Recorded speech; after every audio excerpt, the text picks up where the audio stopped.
ლიზინგი ეს არის გარკვეული ქონების სხვა პირისთვის სარგებლობაში გადაცემა დათქმული ვადით. Ამ ვადაში ქონებით მოსარგებლე ქონების მფლობელს წინასწარ შეთანხმებულ თანხას უხდის. ლიზინგის ვადის ამოწურვის შემდეგ კი ქონება შეიძლება ან გამოისყიდოს მოსარგებლემ, ან არა. გააჩნია რას მოიცავს თავდაპირველი შეთანხმება. შინაარსით ლიზინგი გავს ცეცხლს, მაგალითად ცეცხლი აიღო, ავტომობილი იყიდო და თანდათან დაფარო. განსხვავება ის არის, რომ ლიზინგის დროს ძირითადად უფრო მარტივი პროცედურებია, ვიდრე ცეცხლის აღების დროს და დროშიც უფრო სწრაფად ხორციელდება. ასევე ლიზინგის დროს უზრუნველყოფისთვის დამატებითი რაიმე ქონება საჭირო არ არის. გლობალურად ლიზინგის ბაზარი წლებია სწრაფ და დინამიკურ განვითარებას აჩვენებს, რასაც ხელს უწყობს ციფრული ტექნოლოგიების ინტეგრაცია საკუთრების მოქნილი მოდელების მიმართ მზარდი ინტერესი და მსხვილ ბიზნესსა თუ მცირე და საშუალო საწარმოთა მზარდი მოთხოვნა საწარმოო საშუალებებზე, ნაკლები დანახარჯებით. ამ პროცესებმა ლიზინგი ერთ-ერთ მთავარ ფინანსურ ინსტრუმენტად აქცია, რომელიც ბიზნესებსა და მომხმარებლებს საშუალებას აძლევს მფლობელობის გარეშე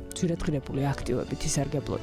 გასული წლის მონაცემებით ლიზინგის გლობალური ბაზრის მოცულობამ დაახლოებით $1.9 ტრილიონ შეადგინა, ხოლო პროგნოზების მიხედვით 2034 წლისთვის ეს მაჩვენებელი $4.8 ტრილიონ-მდე გაიზრდება, რაც 2025-2034 წლებში წლიურ საშუალო 9.8%-იან ზრდის ტემპს შეესაბამება. 2024 წლის შედეგები აჩვენებს, რომ ლიზინგის გლობალურ ბაზარზე წამყვან პოზიციას ქვეყნებს შორის ამერიკის შეერთებული შტატები იგავებს, რომელიც $665 მილიარდი ოდენობით 35%-იან წილს აკონტროლებს. შტატები განსაკუთრებით გამორჩეულია თავისი მოწინავე ფინანსური ინფრასტრუქტურით, სტაბილური სამართლებრივი სისტემითა და ხელოვნური ინტელექტის ფართო დანერგვით ლიზინგის პროცესებში. ამერიკას ჩინეთი მოსდევს, ამ შემთხვევაში ბაზრის ზომა $400 მილიარდით განისაზღვრება და შესაბამისად ქვეყანას ლიზინგის გლობალურ ბაზარზე 21%-იანი წილი აქვს. სახალხო რესპუბლიკის მაგალითზე ისიც უნდა ითქვას, რომ ბოლო წლების განმავლობაში განსაკუთრებით სწრაფი ზრდა შეინიშნება ინდუსტრიული, ტექნოლოგიური და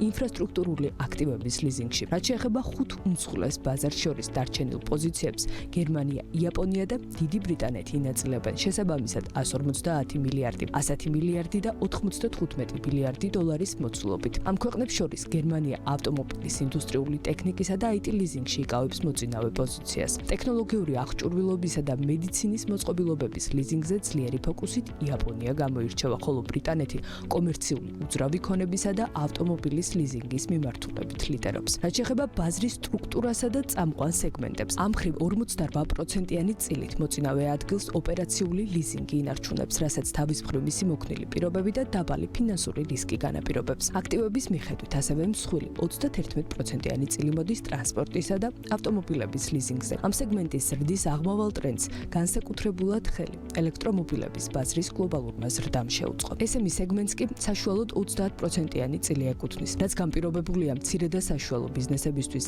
ლიზინგის ხელმისაწვდომობითა და მოქნილობით. მათთვის ეს ხშირად ერთადერთი გზაა ძვირადღირებულ ტექნიკასა და ინფრასტრუქტურაზე წვდომისთვის. როგორც ბოლო კვლევები აჩვენებს, მცირე და საშუალო საწარმოების დაახლოებით 78% ქონების შესყიდვას ლიზინგს ამჯობინებს.